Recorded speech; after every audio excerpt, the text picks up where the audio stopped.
de participation et d'ambiance. Mais à part d'être un gros succès de participation et d'ambiance, comme on dit, pour moi, il est clair que chaque congrès-là marque un tournant en ce qui concerne le mood politique dans le pays.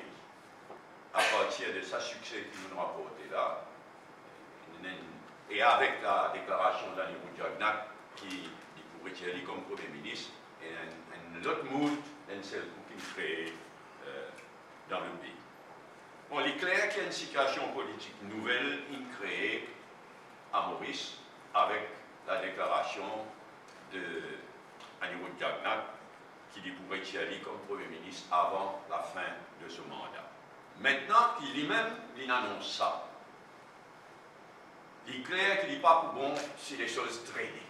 Il n'est pas bon qu'il y ait une situation pareille durer. Mais ça m'a ceci dit, nous ne pas vous bousculer, nous ne pas vous manquer du respect, mais si même le président de la République nomme Pravin Jagnak, il peut avoir quarrel avec la présidence de la République. La Constitution claire, au contraire, la Constitution exigeait qu'il y nommé. Si, en toute indépendance, il trouvait qu'il Pravin Jagnak contrôle une majorité au Parlement, en toute indépendance, c'est ce devoir nommé. Mais, nous ne pouvons pas accepter qu'il papa passe la couronne au fils dans sa façon. Et la vérité, Montindia, Anirou Jagnak, il est présenté comme Premier ministre pour 5 ans, il est élu comme Premier ministre pour 5 ans.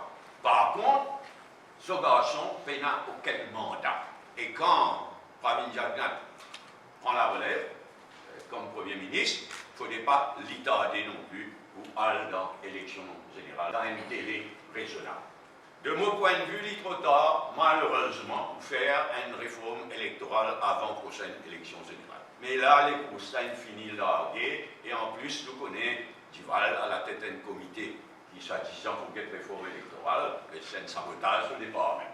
Ce qui est nécessaire, c'est, comme en 2014, venir avec un mini-amendement intérimaire pour qui nous allons dans l'élection sans qu'il y ait besoin de clause de communauté. Et ensuite, le plus vite possible, après l'élection générale, nous faire une bonne réforme électorale aussi vite que possible, aussi vite que pratique après l'élection. Si nous ne pas faire ça, nous pouvons obliger dans l'élection générale, parce que moi, je suis convaincu qu'il n'est pas bon pour le pays si les choses tardaient, mais je suis convaincu qu'il nous déjà dans la course pour l'élection générale. Mais si nous ne pas faire ça, amendement-là, nous pouvons obliger avec le système de best-loser actuel. C'était là, quand nous arrivons en 2016, la population m'a convaincu. Il y a tout le monde, mais la population en général parlait qu'elle réfère un recensement communal. Seulement, pour moi, heureusement, il y a un non-starter, parce qu'Anirou Jagnak, lui-même, il y a quelques mois dans le Parlement, il prend position contre. Et brutalement, il dit non, pas capable de recensement, nouveau recensement communal. Donc, nous pouvons bien venir avec un mini-amendement.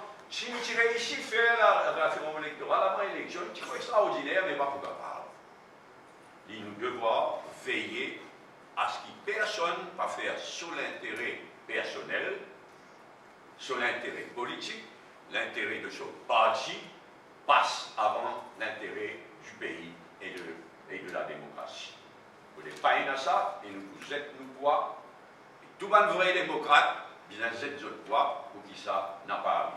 Et donc, dans un délai raisonnable, dans le respect du Premier ministre actuel, dans un délai raisonnable, ça nous Jagnak Rotiali, comme on dit, à Rotiali, et nous allons dans l'élection générale dans un délai raisonnable.